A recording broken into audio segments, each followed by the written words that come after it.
Inshallah.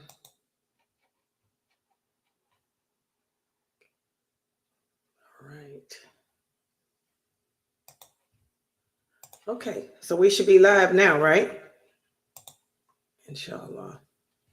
Okay, there we are. Let me make sure we're on YouTube too first.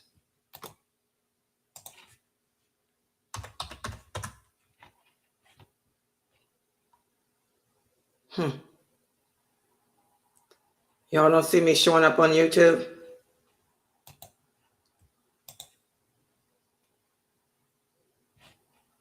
Oh, okay, hold on.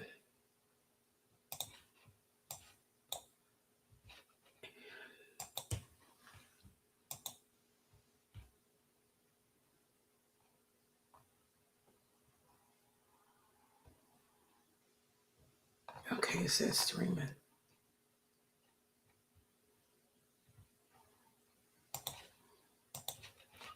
It should be showing up on YouTube.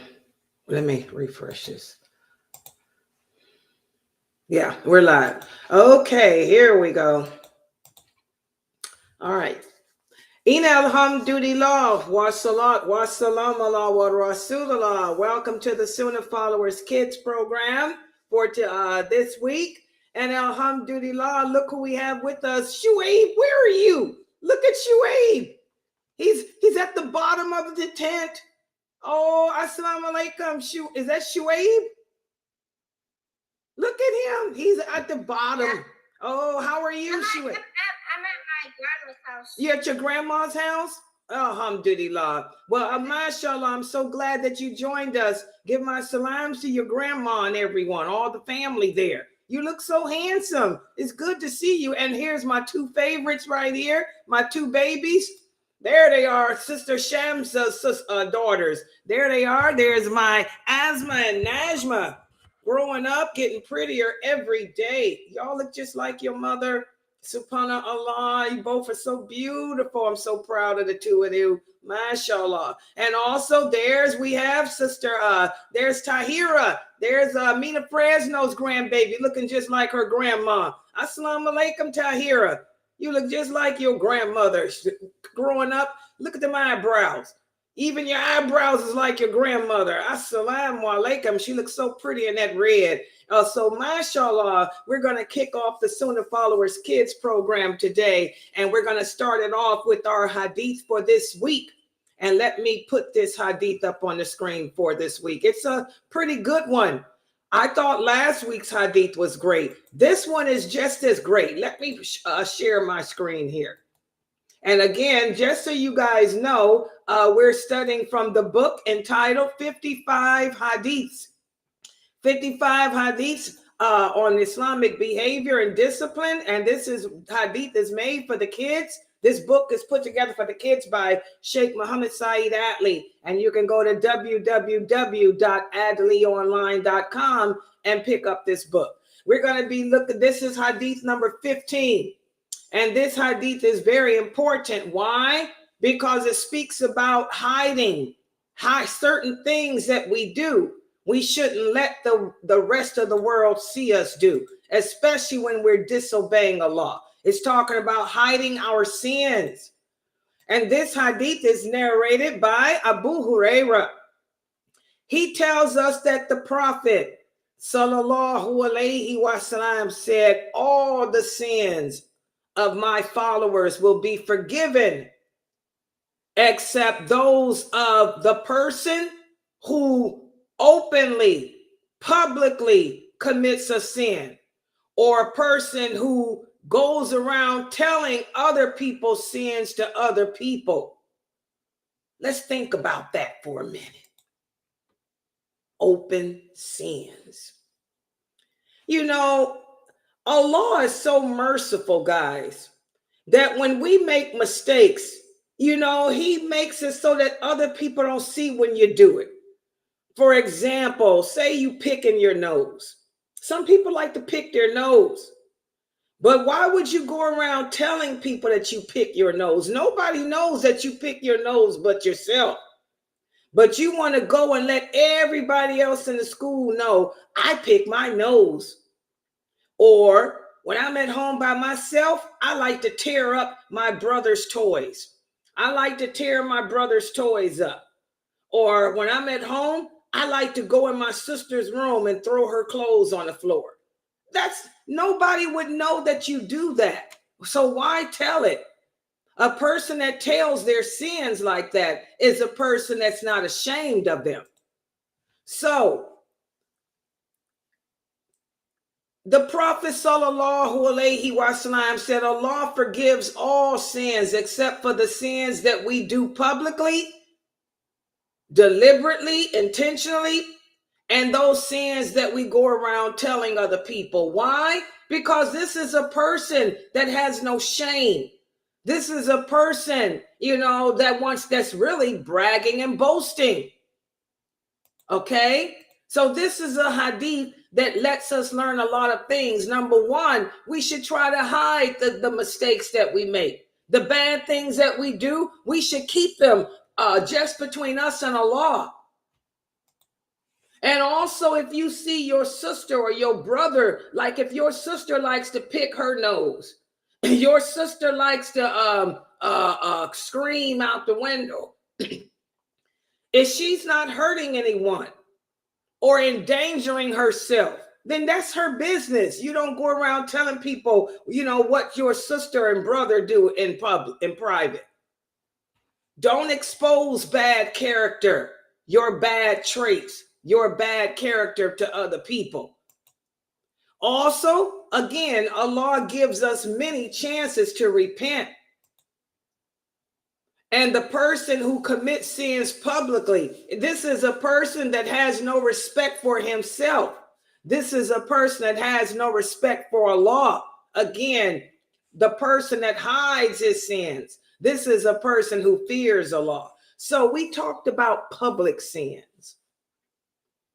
Sins that we do publicly. These are sins that we do and we let the whole world see. Let me give you an example. To not wear hijab. Why do you think this is such a bad sin? It's a bad sin because you're letting the whole world know that you disagree with something that Allah commanded us to do. For those little girls that don't wear hijab, they're letting the whole world know that they don't agree with Allah, that there's something that they're going to challenge about Allah. And this is arrogance. This is a sign of arrogance, disobedience to Allah and arrogance. So this is what he means when he says he'll forgive any sin except the sins we do publicly like that. And we continue to do them and we die upon them because those type of sins turn into arrogance. And arrogance is a sin of disbelief. So can you guys think of other examples of a public sins that we do publicly that we shouldn't do, like not wearing hijab? What's another example of a public sin? Yes, go ahead, Asma. You have one for us? Asma and Najma.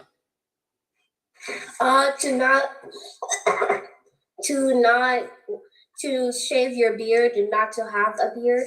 MashaAllah, exactly. For you brothers out there, for you young boys, when your beard starts to grow, don't shave it.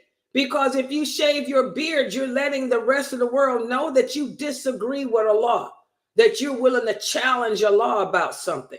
And this is an example of a sin that Allah won't forgive because you're letting the whole world know that you challenge him on this. Good job. Who has another example? Tahira, you have another example of a public sin or something that we do that we shouldn't do publicly? Wearing clothes that are not loose fitting. MashaAllah, another big problem. How many of you see Muslim girls walking out the house with clothes on that's not loose fitting? You're letting the world know that you don't agree. This is another sin that if you die upon it, Allah is not going to forgive. Why? Because you die in a state of disbelief, because it turns into arrogance. You know that you're supposed to cover your body and wear loose-fitting clothing, but you refuse. and you spend the rest of your life dressing the way you want. You are arrogant. You're denying something that Allah has commanded us to do. He won't forgive that. Good job. Sister Sabrina, you have an example? Go ahead. Maybe you wear a hijab, maybe you dress well, but you just don't you don't agree to Allah that you shouldn't celebrate Christmas and Halloween, but you actually still celebrate them. MashaAllah, I was hoping somebody would say that. Great example, celebrating these holidays. You got Christmas coming up. You got Thanksgiving and Halloween just passed. How many people did Halloween? Astaghfirullah. How many Muslims celebrated Halloween? This is a public sin. You dressed up like a witch. You went out trick-or-treating, and then you went to school and participated in the school dance and the school Halloween party. This is a public sin. That means you have no shame, no fear of Allah. In order to be a believer, we have to fear Allah's punishment. Subhanallah. Good job, Sabrina. Amalia, you have an example for us? Not covering all the shoes that don't cover your feet, like flip-flops. Exactly. How many Muslim women do you guys see on TV talking about Islam, protesting even, and their feet are exposed? The top of a woman's foot is part of her nakedness. A woman's voice is not aura, but the top of her feet are. And that's what gets me. We got it twisted. We'll go around saying things about Islam that's not true, like saying that a woman can't talk. Astaghfirullah, who said that? The Prophet's wives all spoke publicly. So did his daughter. So did his stepdaughters. I don't know where they get this stuff from. Okay? But then the women that believes that crap, they even have on a niqab. But look at the feet. The top of their feet are showing. That has to be covered. Good job. Brother Adam, you have an example for us? Go ahead. Stealing from the grocery store and everybody see you like chips.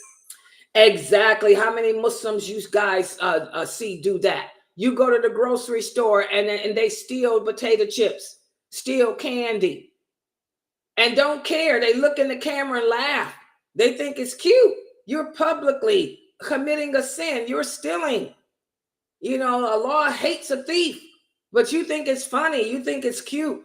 Some kids keep taking the candy and start eating it right there in the store. You walking and they eating candy that they done took out of the bowls. You know, astaghfirullah. Good job. Brother Yusef's with us. Yusef, you have an example for us? Look at Yusef. What's an example, Yusef, of public sin? Saying bad words. Oh, mashallah. That's a big one. I see you got your hair cut too. Alhamdulillah. My curls are gone, but that's okay. They'll be back in a week. Exactly, guys. How many Muslim kids you know walk around using profanity? Allah hates profanity, but you want to walk around cursing that's a public sin. That means you have no shame. You have no fear of Allah. Good job. So, mashallah, Shuaib, go ahead. You got an example for us? Slapping someone in the face. Oh, my God. Do you guys know it's haram to slap a person in the face? The Prophet, not even an animal. We can't even punch a cat in the face. The Prophet, sallallahu alaihi wasallam, said, anyone who hits another one of Allah's creation in the face has the curse of Allah on them. But look how many Muslims are doing that. Yes, go ahead, Asma and Najma. Go ahead. Not praying, because if you don't pray, you're not doing it for Allah.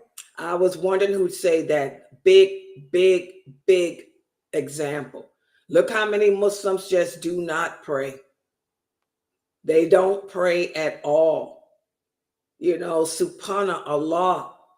You know you're supposed to pray. You go to the mosque, everybody prays, and you say, that's okay, I'll sit this one out. I've heard people say that. You know, you go to the mosque, you say, sister, you on your menses? Nah, I just chose to sit this one out. I said, what you mean you're going to sit it out? Just what I said, I'm sitting it out. Sabrina, you got another example? Go ahead. Sabrina. Yes. I shared that reason because there's a girl on the bus. I met her this year.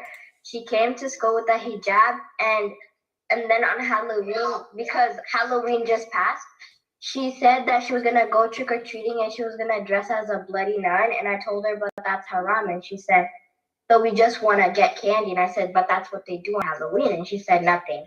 And then she told me that they put a Christmas tree in their house. And I said, but why? She said, because we just want to decorate. I said, that's not good though. She said, nothing. Yeah, and this is the thing, you know, we have to remind them. Next time, if you meet a person like that, Sabrina, remind them, you know, remember, it's not good because our allegiance as Muslims, our allegiance is supposed to be to Allah, to the Prophet, to the religion of Islam.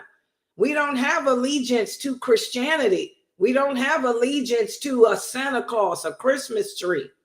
You know, and a lot of the kids don't understand when they do this. They're showing that publicly, letting the world know that their allegiance is really not to Islam and their allegiance is not to Allah. Because if it were, you wouldn't commit sins like that. You would not deliberately decorate your house the way the Kafirs do. We're supposed to be the opposite of them. The Prophet ﷺ said, be the opposite of the non-believers. You know, don't blend in and be like them. Yeah, Tahira, you have another example? Yes. Okay. Say for instance, like you're doing stuff with the wrong intentions. Like say that you gave in charity and then like took a picture while you're giving in charity and posting it on something. MashaAllah, these are great examples. That's a sign of insincerity. You know, any good deeds that we do, they're supposed to come from our heart, and we're doing them for the sake of Allah. We're not doing them to show off or to try to look good for other than Allah. But a lot of people do that. They'll have pictures of them giving money. Like I know you might make a check for $1,000 and give to the mosque. You want to say, hold on for a moment, brother, and you're going to sit there and take a shot of you handing him the $1,000 check and then put it on your Facebook channel. Subhanallah, this is showing off. This is insincerity. Yes, brother Yusuf, you wanted to add something? Oh, okay, just got your hand. Okay, all right, so mashallah, Amalia, you got something to share? Go ahead. When what did he do? Not wearing proper clothes. Exactly. And this is a big problem. You know, a lot of the Muslim kids, the girls are not dressing properly. They think because they got a rag on their head and they put on a pair of pants on the top. No, we have to wear the loose fitting clothing. We have to be loose fitting, and we should wear our kimars to cover like you guys have, you know. And my thing is, a lot of these kids come from Muslim countries like you guys do, and this beautiful clothing. All you got to do is just wear your traditional clothing, because mashallah, your Somali clothing is already designed to cover you up properly. You know, your Nigerian clothing, you know, your Uganda clothing, you know, our Muslim clothing is designed to cover us anyway. Just put it on, put your thobe on, put your tabush on, you know, subhanallah. All right, so this is a wonderful hadith. Let's look at it one more time again, and let's see. Let me take it to, wait a minute. This hadith, the Prophet ﷺ said, all the sins of my followers will be forgiven, except the sins of a person who commits a sin openly. or a person that goes around telling the sins of that people do in private to others. Okay? This is an example of a person that commits a sin at night. And even though Allah hid it from the world because it was at night, in the morning he wakes up and says, oh, guess what? I did such and such bad things yesterday, even though Allah had hid it from the world for him. So again, whatever sins we commit in private is between us and Allah. Don't go around boasting about it. And whatever sins we do openly and publicly, know that we're showing the rest of the world that our belief in Allah is not as sounded as it's supposed to be. So a wonderful hadith for us to ponder this week. Okay, what I'm going to do for those of you watching and listening on YouTube and social media, I'm going to close down for right now, because now we're going to go into the second phase of our Sunnah Followers Kids program, which is the Seerah. And we're doing the story of the Prophet Muhammad, sallallahu alaihi wasallam. I'm going to show a movie, a 15-minute clip movie, and then I'm going to have questions. And I'll log back in after the movie so you guys can see the questions and how the kids answer. So for those of you on social media, we'll be back in 15, inshallah. Back in 15, inshallah. So let me stop it for them.